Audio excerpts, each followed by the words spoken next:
in blue.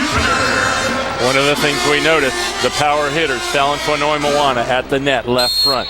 Tara Murray for Cal, left front, getting right to their best hitters. We saw Penn State do that also, but Texas was the one team that did not. It cost them in the first semifinal. Winner will advance to the championship match on Saturday night to take on Penn State. We'll try and derail the Nittany Lions, who are going for a 4th championship in a row. And Cal picks up the point.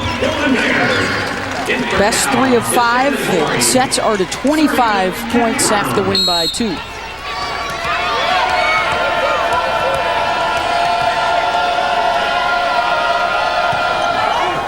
Kat Brown serving. 3 blockers up for Cal, including their setter, who's one of the best in the country, and CARLI Lloyd, and she sends it back herself. Give her all the credit for that play. First, helping in the middle, unusual for a right side blocker, and then you see that move where she turns and faces the camera and then swings her arms. That's something she didn't do in prior years. She's added, the whole team has, this swing blocking technique to try to be more dynamic with their blocking, and USC called for an overlap violation. Coach Haley is not happy to have that as point number 3.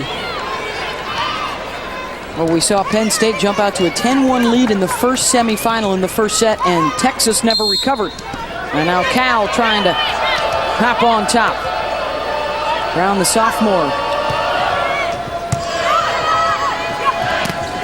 Kendall Bateman trying to set the middle. Almost had 3 up again on that play.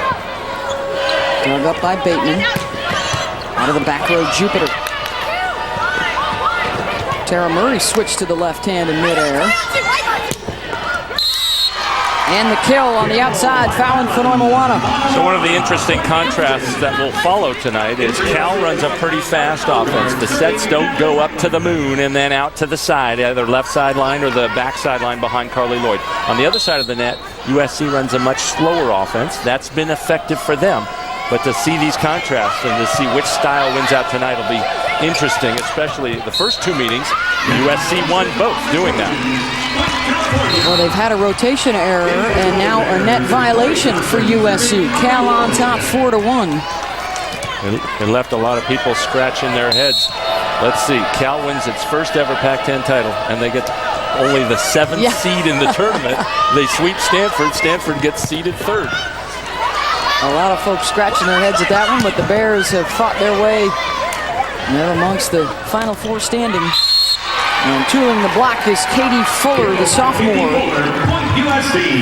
And sometimes tonight we expect to see 5 underclassmen on the court for USC.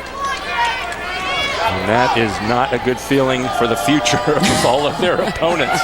They're really looking to be strong next year. But boy, would they love to get the title this year and have the opportunity for 2 or 3 in a row. Corey Johnson rips across court. The sophomore out of Winter Park, Florida, all Pac-10 selection this year.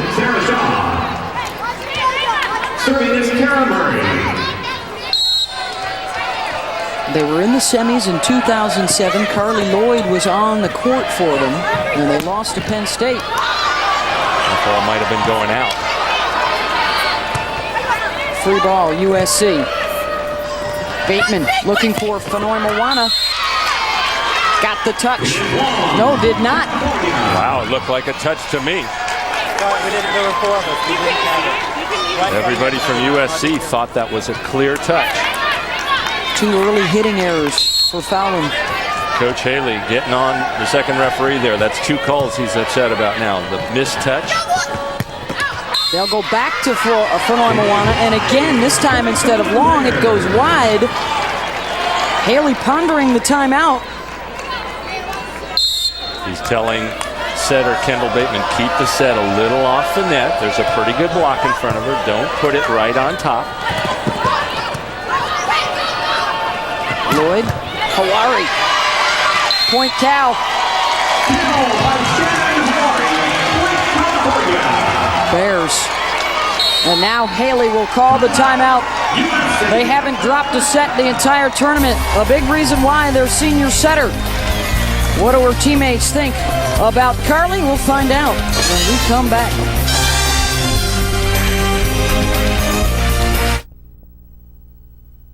When I think of Carli Lloyd, the first word that comes to mind is determined. The first word that pops in my head is leader. The first word that comes to mind is intensity. When I think about Carli Lloyd, I think strength. And Carli Lloyd not only good with the assist, but as a blocker as well. They have the early edge at the net, and she has set them to a .333 hitting percentage. The first team All-American, and I think our choice for Player of the Year honors, which will be announced tomorrow. She has certainly made a good case. The announcement is made tomorrow. I think a lot of voters wait until after this evening's match. So if Cal loses, that could well cost her. Not that it's something important to her. She wants to win the title, as do the rest of the Cal Bears. But it often helps your case in the voting to not lose on semifinal night in front of so many voters who happen to be here for the coaches' convention that always comes in town at the same time as the NCAA semifinals. USC hitting negative so far. Let's see if they can get things going. Another hitting error. That is already 5 in the match for USC. Yep, got blocked twice, hit out, clean out 3 times, including Fenoima Moana down one sideline, and then Olgard out the other. Fenoima Moana into the block, and HAWARI and Johnson send it back. 10-2 Bears. Well, it's interesting because USC decided to change something. They wanted they normally start Alex Jupiter at the net, but instead they went with Fenoima Moana, and maybe it's backfiring a little, as was the choice in semifinal #1, not to give Julianne Fawcett Texas more opportunities at the net. Boy, it certainly appears to be the case here, Karch. 11-2 Bears. Amazing how both these matches have started so lopsided. Cal is hitting .400. Adrienne Guillen, the freshman from Dallas. Rostratter, the libero, in the opposite colored jersey, able to digs it up. The libero unable to attack, but they can play defense and they can serve. She also, by the way, is wearing the helmet, which you don't see very much in college volleyball. That was due to a concussion that she suffered last year in the NCAA tournament. She had a little bit of a history of them, and then a late one at the beginning of the season, and then one late right after the NCAA selection show. A knee of a teammate hit her in the head, and so she did not get to participate at all in last year's NCAA tournament. So this spring, looking to feel a little more comfortable, the trainer pulled out an old soccer helmet. I don't know what they did with that in soccer. I'm still wondering that. It's scratching my head. But it's helped her play with much more confidence. And she wears the mouth guard. So you put those two together. It won't guarantee that no more concussions will happen, but it helps her play all out. They thought it would be short-term in the spring, but she grew accustomed to it and has continued to wear it. Actually had to get a special reprieve from the rule that says you can't wear any headgear. Another hitting error for USC. It's one thing to get blocked, but you have to hit into the court. Got to make your opponents earn their points. You hit out, it's a freebie. 7 errors and 3 kills for USC, and another block at the net.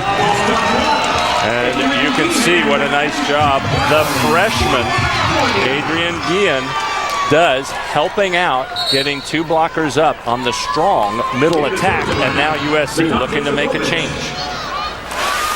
They will bring a substitution into the game.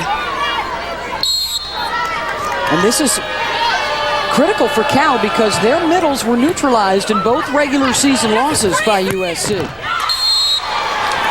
Alex Jupiter bringing the thunder across court. That was USC's choice, not to have her get as many swings this particular match by starting her in the back row rather than the front row. You can rotate your lineup around. You keep the same order.